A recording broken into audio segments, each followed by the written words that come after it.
প্রিয় দর্শক, আসসালামু আলাইকুম। আমরা আজকে যে বিষয় নিয়ে কথা বলব, সেই বিষয় নিয়ে কথা বলার জন্য আমার সাথে বিশেষ একজন ব্যক্তিত্ব আছেন, যিনি আ বাংলাদেশ জাতীয়তাবাদী মুক্তিযোদ্ধা দলের অ্যা প্রেসিডেন্ট। তিনি রণাঙ্গনের একজন মুক্তিযোদ্ধা। সেক্টর 2 তে তিনি যুদ্ধ করেছেন।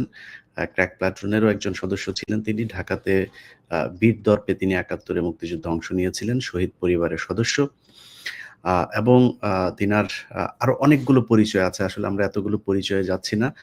আমাদের সাথে যিনি আছেন ইশতিয়াক আজিজ উলফাত ভাই। আমরা উলফাত ভাই হিসেবেই উনাকে জানি। উলফাত ভাই, আপনাকে স্বাগত জানাচ্ছি।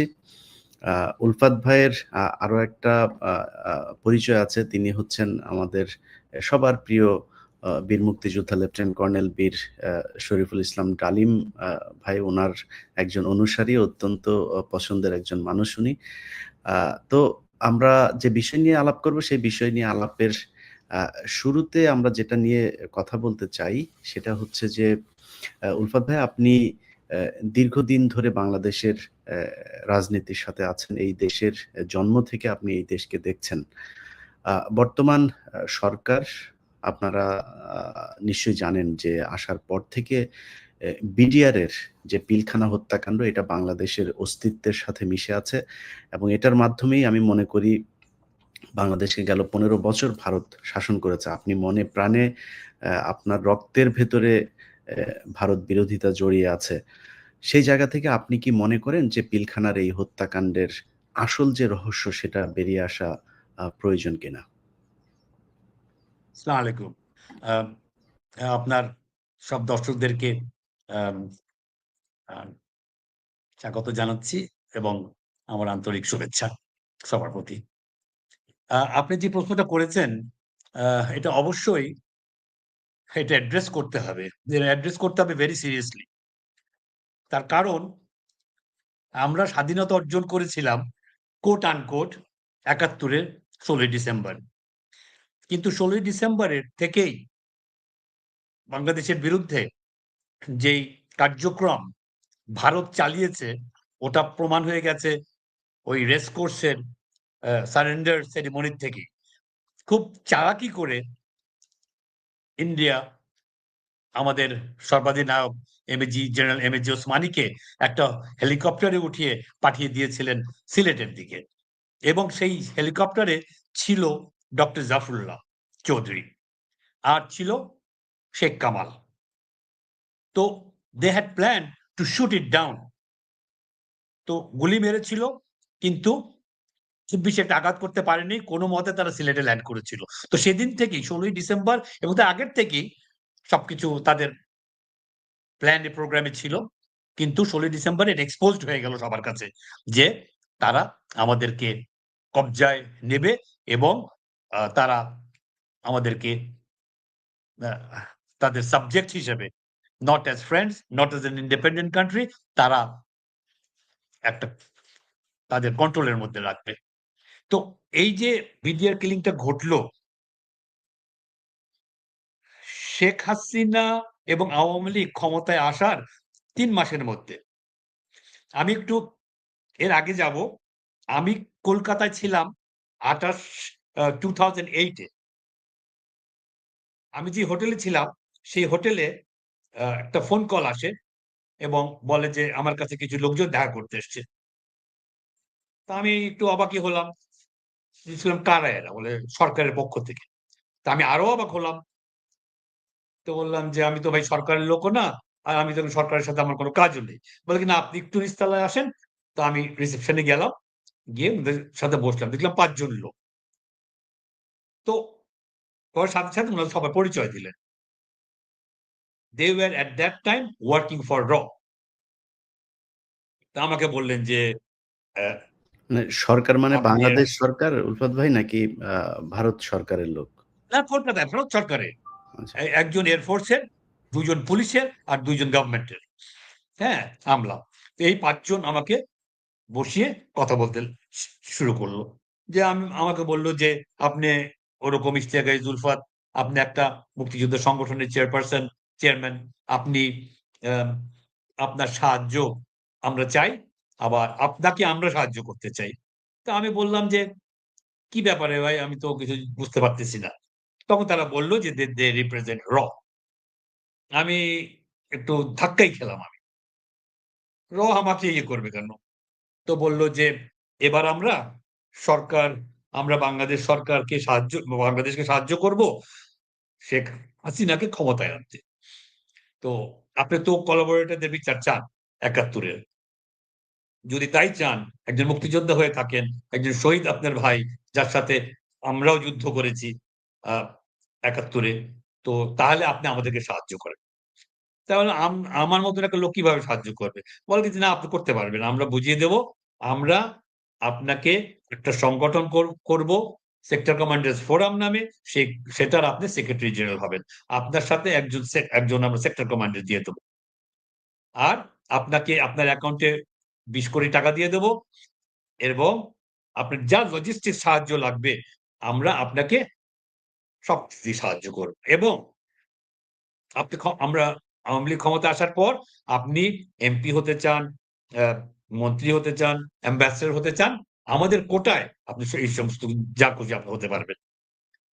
আমি মনে, মনে চিন্তা করলাম, আমার ভাই শহীদ আশরাফ হোসেন আমার বীর উত্তম।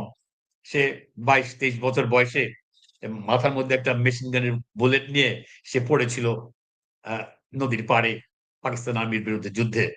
আমার বাবাকে আমার জন্য উঠিয়ে নিয়ে গিয়ে অমানসিক টর্চার করেছে পাকিস্তান আর্মি, অমানসিক। তো আমার বাবার সেই টর্চারের কষ্ট আর আমার ভাইয়ের রক্ত, আমার অর্জিত স্বাধীনতা, আমার স্বাধীন দেশ। আর আমি তাদের কাছ থেকে, তাদের কৃপায়, তাদের কোটায় আমি মন্ত্রী মিনিস্টার হব। তো যাই হোক, আমার এটার থেকে বেরোতে হবে। আমি তাদের কাছে বললাম যে, "আমি এখন কথা দিতে পারছি না। আমার সাথীদের সাথে কথা বলতে হবে। তো আমি সামনের মাসে আপনাদের সাথে কথা বলব। I just want to get out of that thing." তো এনিওয়ে বলল যে, "ঠিক আছে, তাহলে আপনার সাথে যে আমার কথা হয়েছে, আমরা একজনকে দিল্লি থেকে আনবো। আপনি কবে ফেরত যাবেন?" তো আমি যাচ্ছিলাম তখন আ বম্বেতে। একজন আমার খুব কাছের মানুষ আজকে যে নেই, হ্যাঁ? তার চিকিৎসার জন্য। তো আমি বললাম যে, "আমি ১৫ তারিখে ফিরবো। ১৬ তারিখে এখান থেকে আমি দেশে ফেরত যাবো।" তো আমি এই বলল, "আমাদের কাছে সাহায্য নেন, টাকা-পয়সা নেন, এমনি ধরুন।" আমি বললাম, "আমার কিচ্ছু দরকার নেই। আমার গরিবি হালে আমার ৩ টা বাচ্চা নিয়ে আমি যাচ্ছি। আমি তাজমহল যাবো, আমি আ আজমের শরীফ যাবো। বলে কি, "এখানে সব জায়গায় আমাদের বাংলো আছে, আমাদের আ গাড়ি আছে, আপনি আমাদেরকে নেন।" আমি বললাম, "না, আমি কিচ্ছু নেব না এখন। তো আমি এর পরবর্তীতে আপনার কাছ থেকে সবকিছু নেব।" তো আমি ১৬ তারিখে আমার ফেরত আসার কথা। আমি হোটেলে গিয়ে বললাম যে, "আমি ১ দিন আগে ফেরত যাবো।" ফিরে এসে। "আমি ১ দিন আগে ফেরত যাবো। তো টাকা-পয়সা সব যিনি ক্লিয়ার করে।" তো ওরা ইনফরমেশনটা দিয়ে দিয়েছে এদেরকে যে উনি একদিন আগে চলে যাচ্ছেন। আমার কাছে ফোন কল আসলো। তখন আমি নিউ মার্কেটে হাঁটাহাঁটি করছি। আ সবাইকে নিয়ে, পরিবারকে নিয়ে, বাচ্চা-কাচ্চা নিয়ে। তো বলল যে, "আপনি আ একটু আপনার হোটেলে আসেন। একটু কথা আছে আপনার সাথে।" তো আমি ওদেরকে বললাম যে, "তোমরা উইন্ডো শপিং করতে থাকো আর আমি গিয়ে একটু আসি।" নিউ মার্কেটে একটা হোটেলে ছিলাম আমরা। তো গেলাম। যাওয়ার পর উনি বললেন যে, "আপনি তো আমাদেরকে বলেন নাই আপনি কালকে চলে যাচ্ছেন।" হ্যাঁ? তো এনিওয়ে আমাদের উনি দিল্লি থেকে আসছেন। আপনি একটু কথা বলেন উনার সাথে। আ তো আমি কথা-টথা বললাম যে, "আমি কবে আসবো?" উনি জিজ্ঞেস "আমি আসবো না, উনারা আসবেন।" তা আমি বললাম যে, "ভাই রয়াল লোকজনের নিয়ে কোথায় ঢাকায় বসবো আমি? আর তাছাড়া আমার তো আসার ইচ্ছা নাই। আমার তো এটা কিছু করার ইচ্ছা নাই।" আমি সব ওনাদের সাথে কথাবার্তা বলে আমি তার পরের দিন আমি চলে আসলাম। আমি তারপরে ৩-৪ মাস আমি কোন ফোন ধরি না। অচেনা ফোন তো ধরিই না। আর ইন্ডিয়ার ফোন তো ধরিই না এবং বিদেশি ফোনও আমি ধরি না। এর ঠিক ১ বছরের মতন পরে অলরেডি আওয়ামী লীগ ক্ষমতায়, শেখ হাসিনা ক্ষমতায়। আমি বসে আছি। একটা ফোন আসলো। বিদেশি ফোন দেখে আমি ধরে ফেললাম তাড়াতাড়ি। প্রায় বছর খানেক পর। ২৬শে ফেব্রুয়ারি ২০০৯। বিডিআর কিলিং হয়েছে ২৫শে ফেব্রুয়ারি। ফোন করে ধরছি পরেই বলে কি যে, "ভাই আমি অমুক, দাদা আমি অমুক। আমি আপনাকে লন্ডন থেকে ফোন করছি।" আমি বললাম, "আপনি লন্ডনে কেমন করে? কোথায়?" বলে যে, "আমাকে প্রাইস পোস্টিং দেয়া হয়েছে শেখ হাসিনাকে এবং আওয়ামী লীগকে ক্ষমতায় আনবার জন্য। আপনি যদি আমাদের সাথে থাকতেন, তাহলে তো আপনি এখন কত পাওয়ারফুল লোক থাকতেন বাংলাদেশে।" আমি ভাই কপালে ছিল না আমার এখন কি করব আমি? হয়নি। বলে যে, "না, আমি সেই জন্য ফোন করি নাই। তো আপনি একটু একটা ইনফরমেশন আমাদেরকে দিতে হবে। আ এই যে বিডিআর কিলিং হলো কালকে, আ এটা সম্বন্ধে আপনার একটু ইনফরমেশন নেন।" সবাই যে আমাদেরকে দোষ দিচ্ছে যে এটা নাকি ভারত করিয়েছে। ঠিক ২৪ ঘন্টা পার হয়নি। সে আমার কাছে বলছে যে এটা সে তারা খবর পেয়েছে যে ভারত করিয়েছে। তা আমি বললাম যে, "আমি কেমন করে আপনাদেরকে খবর দেব? আমি ইন্টেলিজেন্স লোকও না, আমি আর্মির লোকও না।" বলে কি, "না ভাই, আপনি পারবেন ইচ্ছা করলেই আপনি একটু করেন, আমি কালকে আপনাকে আবার ফোন করব।" বলে বিদায় নিল। আমি ভাবতে লাগলাম যে আজকে ১ বছর পর এই ঘটনা স্টিল গোইং অন বিডিআর এ, পিলখানায়। আমাকে ফোন করল। সে ওই ঠাকুরঘরে কে কলা খায় না, ঐরকম একটা সিচুয়েশন সে আমাকে স্মরণ করিয়ে দিল যে, "দেখো আমরা কি করতে পারি। আমরা কি করেছি এবং আমরা কি করতে পারি।" তো যাই হোক, এই বিডিআর কিলিং টার মধ্যে দিয়ে আমাদের স্বাধীনতা সার্বভৌমত্বের উপরে একটা বিরাট আঘাত একটা। বিকজ ওরা খুব meticulously প্ল্যান করে এই বিডিআর কিলিং টা করিয়েছে। কারণ তারা দেখেছে যে একটা আর্মি, সেনাবাহিনী যখন patriotic থাকে, which is their duty, which their promise to serve the country and the people, যদি থাকে তাহলে কিছু করা তাদের ইচ্ছা মতন সম্ভব না। কাজেই ওই জায়গাটায় সবচেয়ে শক্ত জায়গাটায় আমাদের ওখানে হিট করতে হবে। যত ইম আমাদের সাহসী অফিসার, হ্যাঁ? কার্যক্রম করেছে ওই পর্যন্ত ৭৫ পর্যন্ত। ওদের সবাইকে এ এ না এটা অ অ ওই ২০৭১ এর পর থেকে ২০০৯ পর্যন্ত। তাদের সবাইকে ওই দরবার হলে এনে ওই রমজানের সেই একটা অ্যালিগেশন তাদের বিরুদ্ধে দিয়ে তাদেরকে বসিয়ে এবং ভিতর থেকে তাদেরকে আ দিয়ে এই জিনিসটা করালো। কিন্তু ওরাও বুঝতে পারে নাই যে তাদের মধ্যেই ইন্ডিয়ান অপারেটিভস রা কাজ করেছে। সেদিনকার খোঁজ নিলে জানতে পারবেন যে একটা ফ্লাইট টেক অফ করে ঢাকা এয়ারপোর্ট থেকে। One and only flight. সেটা ঢাকা থেকে দুবাই পর্যন্ত। এবং সেখানে ৪০ জন লোক যায় এবং এদের মধ্যে এই ব্লাক ক্যাট রা যারা কাজ করেছে সেদিনকার বিডিআর এর ড্রেস পরে, ড্রেস রেখে তারা একটা গাড়িতে উঠে বা কেউ বলে আর্মি অফিসাররা এখনো বলছে যে ৮ টা আ অ্যাম্বুলেন্স কালো গাড়ি ওখান থেকে বের হয় এবং তারা কোথায় যায়? সেখান থেকে এয়ারপোর্টে যায়। তারা this was a plan and meticulously carried out by র। আর এদেরকে হেল্প করেছে কারা? এদেরকে হেল্প করেছে আহ আমাদের তখনকার আওয়ামী লীগের আ আজম, আ তারেক সিদ্দিকীরা, মির্জা আজমরা, জাহাঙ্গীর কবির নানকরা, ফজলে নূর তপসরা, তখনকার হোম মিনিস্টার সাহারা খাতুন এবং বাইরের থেকে সবকিছু মনিটর করেছে এবং দেখাশোনা করেছে হাসানুল হক ইনু আর আসাদুজ্জামান কামাল টাইপের লোকেরা। আর ওখানকার লোকাল কিছু আওয়ামী লীগের। তো এইটা করতে পারার পর তারা এই পর্যন্ত এই গত এতগুলা বছর তারা ডাইনে বাঁয়ে তাকায় নাই। তারা তাদের মতন করে নির্বাচন করেছে। তারা তাদের মতন করে শেখ হাসিনাকে ক্ষমতায় রেখেছে। কাজেই এটার বিচার এটা হতেই হবে। যখন এই আমাদের বিএনপির লম্বা ১৭ বছরের আমাদের যে আন্দোলন, আমাদের যে তাদের সাথে একটা বোঝাপড়া এবং তাদের অত্যাচার আমরা সহ্য করে এই পর্যন্ত এসছি এবং ঘটনাক্রমে ওই সময় এই বৈষম্য বিরোধীরা একটা সাহসী পদক্ষেপ নিয়েছে।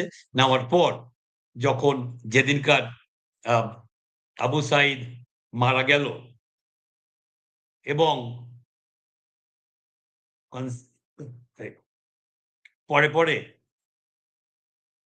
মুগ্ধ, শান্ত, ওয়াসিম, ফারুক, সাকিব, তামিম এই যে এরা সব বাচ্চারা তারা এই অত্যাচার সহ্য করতে না পারে এত বছরের একটা প্রতিবাদী হয়ে তারা যে নামলো এবং they got shot and killed. এই আবু সাঈদের ওটা দেখে আর কেউ ঘরে বসে থাকেনি।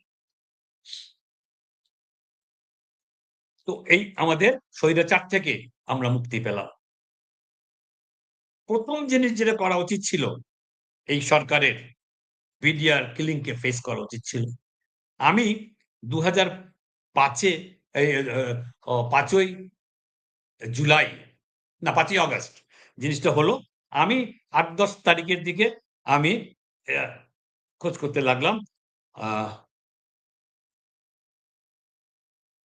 আসিফ নজরুল সাহেবকে। আমি তার বাসায় গেলাম। তার বাসায় গেলাম। আ সে কয়েকদিন পর প্রফেসরকে নিয়ে ভিতরে কথা বলছিল। আমরা বারান্দায় ছিলাম। আমি আমার সাথে মেজর মিজানকে নিয়ে গেলাম, রিটায়ার্ড একজন officer. And he has all the papers and all the documentation and he has more knowledge than anybody else about BDR. A lot of people about BDR killing. আমরা দুজনে খুব উৎসাহ নিয়ে আমরা গেলাম। তো আমরা জিজ্ঞাসা করলাম, বলে যে, "হ্যাঁ, ঠিক আছে দুর্গা ভাই আপনি এসছেন?" আমি তার সাথে ২০-২৫ বছর ধরে কাজ করি আসিফ নজরুল সাহেবের সাথে। তো তখন দেখলাম যে উনি he is not that same person or maybe he was putting up a front all this time. হ্যাঁ? তো আমার সাথে মানে একটা অপরিচিত লোকের মতন কথা বললেন। তো উনি বললেন যে, "এটা এখন করা সম্ভব না। এখন এটা করব না।" আমি বললাম, "কেন?" এটার মাধ্যমে আপনি পুরা সেনাবাহিনীকে আপনি একটা জায়গায় নিয়ে যাওয়া যাবে যে তারা কোনদিন কথা বলতে পারেনি। যারা কথা বলেছে চাকরি গেছে, জেলে গেছে, গায়েব হয়েছে, গুম হয়েছে। হ্যাঁ? এই এতগুলো অফিসার এই একরকম একটা যুদ্ধ চালিয়ে গেছে এই বিডিআর কিলিং এর বিরুদ্ধে। আপনি এখন এটা ফেস করবেন না, আপনি কখন করবেন? উনি বললেন যে, "না এখন আপনার করা সম্ভব না।"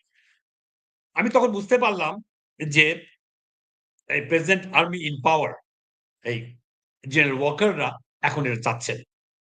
কারণ তাহলে তারা তো তার আসিফ নজরুলকে আপনি জিজ্ঞেস করেন নাই যে এটা কি আপনারই মতামত নাকি মানে এটা সরকারের পলিসি? কি কারণে করবেন না? এরকম কোনো প্রশ্ন আমি করেছিলেন? যখন এটা নিয়ে অ্যাগ্রেসিভ হতে লাগলাম, হ্যাঁ? উনি আমাকে কাট শর্ট করে দিলেন। ওরে বললেন যে, "ওস্তাদ ভাই আমার টাইম আছে, ইয়ে হয়েছে আমার এক জায়গায় যেতে হবে। আমি রেডি হয়ে এখন আমি যাবো ওখানে। আমি এখন থাকতে পারছি না আপনার সাথে আর।"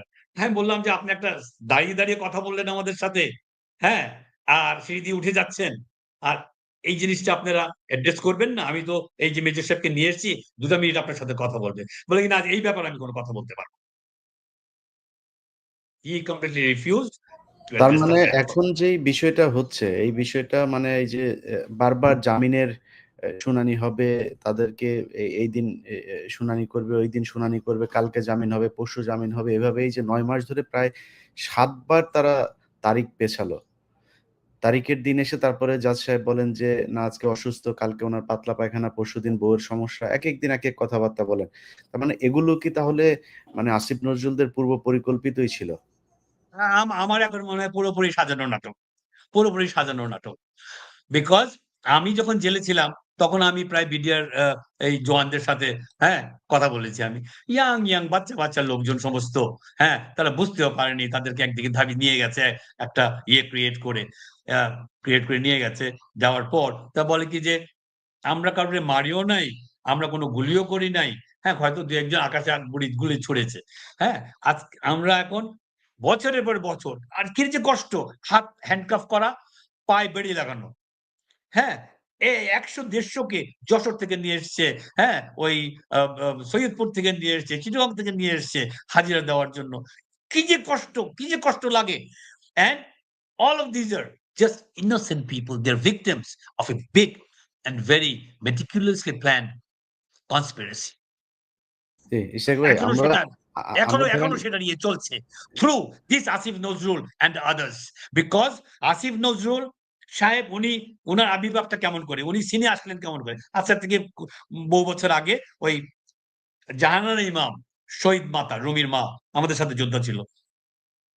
রুমি ওই যে ঘাতক দেওয়ার নির্মূল কমিটির উনি একজন ইয়ে হলেন ২৬ জনের ইয়ে আ ২৬ জনের একজন। সেই সময় উনি প্রেস কভারেজ ইয়ে করলেন। সুন্দর করে গুছিয়ে কথা বলতে পারেন। তারপরে উনি হঠাৎ করে যখন ও জাহানারা ইমাম মারা গেলেন, ঘাতক দালাল ইয়েতে চলে গেল বার্নারে। উনি ডক্টর জাফরুল্লাহর উপরে পড়লেন। ডক্টর জাফরুল্লাহকে মানুষ ভালোবাসে, আর দেশের মানুষ ভালোবাসে। হ্যাঁ? মিডিয়া অত্যন্ত ভালোবাসে। কারণ এখানে উনার উপরে উনি ভর করলেন। ভর করে চলতে থাকলেন। তখনই আমাদের সাথে ঘনিষ্ঠতা বেশি। তারপরে হঠাৎ উনি লাফ দিয়ে ডক্টর প্রফেসর ইউনূসের উপরে। হ্যাঁ, এখন হ্যাঁ, এমন এক জায়গায় বসে আছেন এবং কলকাঠি ধরছেন উনারা ৩-৪ জন মিলে। হ্যাঁ? তো উনারা সবকিছুই ডিসাইড করেন। কার বিচার হবে, কোথায় বিচার হবে, কখন বিচার হবে, কখন নির্বাচন হবে, এটসেট্রা, এটসেট্রা। কাজেই আমরা একটা যে খুব ভালো জায়গায় আছি। বিকজ অফ ডক্টর ইউনূস আমরা অনেক বড় একটা প্রবলেম থেকে আমরা বের হয়ে গেছি। কারণ ভারত আমাদেরকে দিত না, না হলে। তাদের সবসময় প্রবলেম ছিল ডক্টর ইউনূসকে নিয়ে। এখন সেটা পার হয়ে গেছি। এখন কিন্তু এই আসিফ নজরুল সাহেবের মতো লোকেরা এখনো সেখানে বিচরণ করছে এবং তারা অনেক কিছুর আপনি বলছেন যে বিডিআর কিলিং এর কেসের ইয়ে হবে না। আমাদের বিরুদ্ধে যে কেসগুলা, আমি তখন আমেরিকায় থাকি, গেছি আমি। আমেরিকা থাকা অবস্থায় ৮-১০ টা কেস আমার বিরুদ্ধে। আমি নাকি ঢাকায় পুলিশের ইয়েতে আমি ককটেল মেরেছি আমি। তো এই যে এই সমস্ত কেসগুলি আজকে ৮ মাস হয়ে গেল। আমাদের কেন এখনো গিয়ে হাজিরা দিতে হয়? কেন এই যে কয়েক লক্ষ কেস, কয়েক লক্ষ বোধহয় ৫৫ লক্ষ কেস না ওরকম কেস এগুলি বিএনপির লোকেদের বিরুদ্ধে, হ্যাঁ? সেগুলা কেন উইথড্র করা হচ্ছে না? কেন বিডিআর এটা ফেস করা হবে না? ঠিক আছে, একটা বিচার হতে টাইম লাগে, সময় লাগে। আপনি এদেরকে কেন আপনি জেলে রাখবেন? কেন আপনি বেইল দিবেন না? আপনারা জানেন যে এটা একটা big it's a part of a very big conspiracy against the independence and sovereignty of Bangladesh. আপনি কেন যে জায়গায় বসে আছেন আইনমন্ত্রী হিসেবে আপনি কেন দেবেন না? আপনি এখনকার আইনমন্ত্রীর চেহারা দেখেন না? কি অবস্থা তার? এই আনিসুল হকের। হ্যাঁ? কি দাবরানি তার, কি পাওয়ার তার, কি ক্ষমতা তার। সে টাকা বানাতে আপনার তার বাসায় আপনার আপনার আত্মীয়। আপনি তুললেন বলে আমি এটা ইয়ে করলাম। হ্যাঁ, আমার ফুফাতো ভাই। আমি ওর বড় মামার ছেলে, ও আমার ছোট ফুফুর ছেলে। আমি যখন মাঝে, হ্যাঁ, আমাদের বিএনপির হয়তো কেউ কে হাজির করবে, হয়তো ইয়ে করবে। আমার কাছে রিকোয়েস্ট এসছে। আমি গিয়ে বলেছি, "ভাই, কালকে উনাকে হাজির করবে, উনার বেলটা দিয়ে দিও।" যখন ওর বাসায় গিয়েছি, তখন দেখেছি আমি ওনার বাসায় রাত্রে ১১টা-১২ টার সময় আমি দেখেছি চিফ জাস্টিস, আইজি, র‍্যাবের চিফ, আইজি, ডিআইজি পুলিশের বিশাল দমদম পাওয়ারফুল। হুম। ভীষণ পাওয়ারফুল এবং এই কোভিড এর সময় উনি যখন কোর্ট-টোট সবকিছু বন্ধ, উনি উনার বাসায় উনি কোর্ট বসাতেন এবং জাজ আসতো, কনভিক্টকে আনা হতো এবং টাকা পয়সার রফা-দফা হয়ে গেলে তার বেইল ওখান থেকে হয়ে যেত। এবং সে এত টাকা কামাতো যে তার বাসায় টাকা গোনার মেশিন বসিয়েছিল। ধরেন আপনাকে আমি বেল দিয়ে দেব, আপনার বড়লোক মানুষ, আপনি বিজনেসম্যান, আপনি ফেঁসে ফাঁসিয়ে দেওয়া হয়েছে। আপনি ৳১,০০,০০,০০০ আপনি বললেন যে, "ভাই আমি এখন একটু বেল নিয়ে বাইরে যাই। বাইরে গিয়ে ভাই বিদেশ চলে যাবো। এখন একটু থাকবো না। আমি ৳১,০০,০০,০০০ দেব।" ওই ৳১,০০,০০০ কে গুনবে সারারাত বসে? মেশিন বসিয়েছেন, টাকা গোনার মেশিন। হ্যাঁ? তারপরে সে became the blue eyed boy of Sheikh Hasina. How? দুদকের সে অ্যাডভাইজার হলো। মেজর ডালিমদের কিলিং এর এই এই এই শেখ মুজিবুর রহমান কিলিং এর এই ডালিম ভাইদের বিরুদ্ধে, হ্যাঁ? এই কেসের সে কর্ণধার হলো। তারপরে পিডিআর কিলিং। এই সমস্ত করে he became the blue I'd boy of Sheikh Hasina. তো দেখলো যে এত টাকা আমি রাখবো কোথায়? আমার একটা ব্যাংক দরকার। সে একটা ব্যাংকও নিল আমার ফুফুর নামে। চেয়ারপারসন কে ব্যাংকের? জাহানারা বেগম, আমার ফুফু। সে মারা গেল পরে তার গার্লফ্রেন্ড তৌফিকা করিম এখন টাকা-পয়সা সবকিছু নিয়ে ভেগে গেছে কানাডায়। ওকে? করল। তো এখন দেখেন না তার হাতে পিছনে ইয়ে দিয়ে টেনে নিয়ে যায়, নিয়ে আসে। আসিফ নজরুল সাহেব, আপনি এই ক্ষমতার থেকে যাওয়ার পর বিএনপি তো ক্ষমতায় আসবে কতদিন পরে। আজ হোক কাল হোক আপনার ইলেকশন দিতে হবে, নির্বাচন দিতে হবে। আর নির্বাচন আওয়ামী লীগের মতন একটা দলের সাথে পাঞ্জা লড়ে, হ্যাঁ? ১৫-১৬ বছর রাস্তায় ছিল বিএনপি। আর এখন আওয়ামী লীগ মাঠে নাই। আর আওয়ামী লীগ আগামী ১০০ বছরে আসতে পারবে না। এই বিডিআর কিলিং থেকে আরম্ভ করে, এই ইলিয়াস আলীর গুম থেকে আরম্ভ করে, চৌধুরী আলমের গুম থেকে আরম্ভ করে, এই বাচ্চাদেরকে, এই মুগ্ধ, এই শান্ত আর আবু সাইদদের মার্ডার, হ্যাঁ? দেখেন কিরকম আওয়ামী লীগাররা কত খারাপ এরা হতে পারে। আমি এই ৮ মাসে একজনও কেউ কোনো অনুশোচনা করলো না, নো রিমোর্স যে আমরা এদেরকে মেরেছি। আর ওরা অনেকে তো বলে বলে ও তো ওরা বলে ক্ষমতায় চলে ওরা এখন আসবে। বলে কেউ নাকি মারাই যায় না, এগুলো সব নাটক। হ্যাঁ, সব নাটক। মারা যায় নাই। ১০০ বছর আসতে পারবে না। আর ১০ বার ফাঁসি হবে শেখ হাসিনার মতন লোকদের এবং আনিসুল হকদের মতন লোকদের। Just wait and see. Never. আমরা বিএনপি ক্ষমতায় আসুক না আসুক, হ্যাঁ? ক্ষমতায় তো আসবেই। এটা তো কোনো ব্যাপারই না। হ্যাঁ? It's just question of time how the things settles. এই সংস্কার-টংস্কার হলে একটা নির্বাচন দিলেই, হ্যাঁ? ম্যাডাম চলে আসছেন। সেটি বিএনপির নতুন রক্তের সঞ্চালন হচ্ছে শরীরে। আর যখন তারেক রহমান সাহেব আসবে ৪-৫ কোটি লোক যাবে তার এয়ারপোর্টে আনতে। হ্যাঁ? পছন্দ সেদিন হোক তারেক রহমান আর যেদিন না দেশে হোক যাবে মানুষের। সেদিন সেদিন আসলে সরকার বিএনপি ক্ষমতায় চলে আসবে। মানে ওই দিন আর নির্বাচনের দরকার হবে না পরিস্থিতি অ্যাবসোলিউটলি, যা হবে। অ্যাবসোলিউটলি। তো উলফত ভাই, আমরা শেষ দিকে করি আপনার আসিফ নজরুলের যে বিষয়টা আমরা বলছিলাম। মানে আসিফ নজরুল আ আজিম এই নজরুল যে আপনি বারবার যে আপনি কথাটা আনছেন, বললেন হি আপনি ইস এ ভেরি স্মল ম্যাটার। আমরা হ্যাঁ। এত ইম্পোর্টেন্স আপনি দিয়ে না। তার এত ইম্পোর্টেন্স পাবার মতন তার ইয়ে নাই। না, কিন্তু আপনি নিজেও বললেন যে তার সাথে আপনার দীর্ঘদিনের সম্পর্ক। আপনি যখন তিনি উপদেষ্টা হলেন তারপরে তার চেহারা পাল্টে গেল। মানে এই যে আসিফ নজরুলের যে 'প্রথম আলো', 'ডেইলি স্টার' এদের হয়ে মানে মানে আসিফ নজরুলকে তো বাংলাদেশের মানুষ ভালোবেসেছিল। আমি নিজেও পছন্দ করতাম তাকে। মানে সে ভেতরে এই যে এগুলো করছে, এটা কি মানে এমনিতেই করছে নাকি তাকে হানি ট্র্যাপ কোনো কিছু দিয়ে করতে বাধ্য করা হচ্ছে এগুলো? কারণ তিনি শুধু 'প্রথম আলো', 'ডেইলি স্টার' এর বাইরে কোনো কিছু হানি করেন ট্র্যাপ না। লাগে না। কিচ্ছাগুলো দেখেন না আপনি? তার তার তার লাইফের কিচ্ছা। সে তো নট অনলি যে হুমায়ূন আহমেদের মেয়ের সাথে বয়সের এত ডিফারেন্স, তারপরেও এই একটা নিয়ে এখন আছে। কিন্তু তার এক্টিভিটিস কি প্রাচী উনার ওয়াইফের নাম ছিল? রোকেয়া। রোকেয়া প্রাচী। এইসব টাইপের অনেক রকম এক্টিভিটিস। সে তো যখন লন্ডনে গেল একটা কোর্স করতে, হ্যাঁ? সেখানে পরিচয় হলো যে আ ও ডাকনাম কাজল মহিলা। হ্যাঁ? উনার সাথে এক সাংবাদিকের স্ত্রী। তার সাথে ফষ্টি জেবুন নষ্টি করে জেবুন জেবুন তাকে রহমান ঘর ছাড়ালো। ওই জেবুন ঘর রহমান ভাঙলো। কাজল আপনি আপনি আপনি বলেছিলেন যেমন আমাকে। যেমন হ্যাঁ, হ্যাঁ, রহমান জেবুন কাজল। রহমান হ্যাঁ? কাজল। উনার সাথে ফষ্টি-নষ্টি করে উনার ঘর ভাঙলো। এবং লন্ডনে উনাকে ছেড়ে রেখে ২ টা মেয়েকে রেখে ফেলে রেখে উনি চলে আসলেন। উনার কাজই তো সবসময় এরকম। উনি আমাকে যে কথাটা আমি বললাম আজকে টিভিতে, এটা তো কালকে লাখ মানে লোক দেখবে। মানে মানে তা এই আমাকে চ্যালেঞ্জ করুক উনি। এই আমাকে চ্যালেঞ্জ করুক যে উলফাত সাহেব যেটা বলল, এটা সত্যি কথা না। উলফাত আর ভাই, আমরা শোয়েব যে এটা কোনটা এটা সত্যি কোনটা না। আসিফ নজরুলের এইসব বিষয়ে মানুষ শুনে মাঝে মধ্যে একটু আ বিনোদন নেয়। আমরা একটু বিস্তারিত শুনতে চাই। কি হয়েছিল? ঘটনাটা কি? বা আপনি কিভাবে জানেন এই ঘটনাটা? আগেই তো বললাম আমি আসিফ নজরুলকে এত ইম্পোর্টেন্স দেওয়ার দরকার নেই। হি ওয়াজ ইন লন্ডন। ইনি সমস্ত করে বেড়ান। উনি বলে বেড়াতেন তখন একটা মেয়েকে আমার পটাতে ৫ টা মিনিট সময় খালি লাগে। আমি ৫ টা মিনিট কথা বলতে পারি, সেই মেয়ে আমার পিছন ঘুরবে। ওকে? এই টাইপের মেন্টালিটি তার। তো লন্ডনে গেছে, ওই বাসায় হয়তো আমন্ত্রিত হয়েছে, হ্যাঁ? ঘনিষ্ঠতা হয়েছে। তারপরে সে তার কাজ কন্টিনিউ করেছে। এবং সেই ঘরটা ভেঙেছে। That lady lives in America now. হ্যাঁ? বাচ্চা ২ টা বড় হয়ে গেছে। হ্যাঁ? And I am talking about somebody very close to home. এর চেয়ে বেশি আর আমি বললাম না আপনাকে। very close to মানে home. মানে সেই তাই নারী কি আসিফ নজরুল সেই নারী উনি কি তার স্বামীর ঘর থেকে বাংলাদেশের এই সরকার যাওয়ার পর উনি যতই দেখান যে রাতের বেলা উনি ওইসব আ বিএনপির লোকেদের আমাদের সব টপ রাজনীতিবিদদের সাথে উনি ফোনে কথা বলেন, হ্যাঁ? ওই সমস্ত কোনটাই কাজে দেবে না। কারণ উনার রাস্তায় উনি পথে উনি বেরোতে পারবেন না।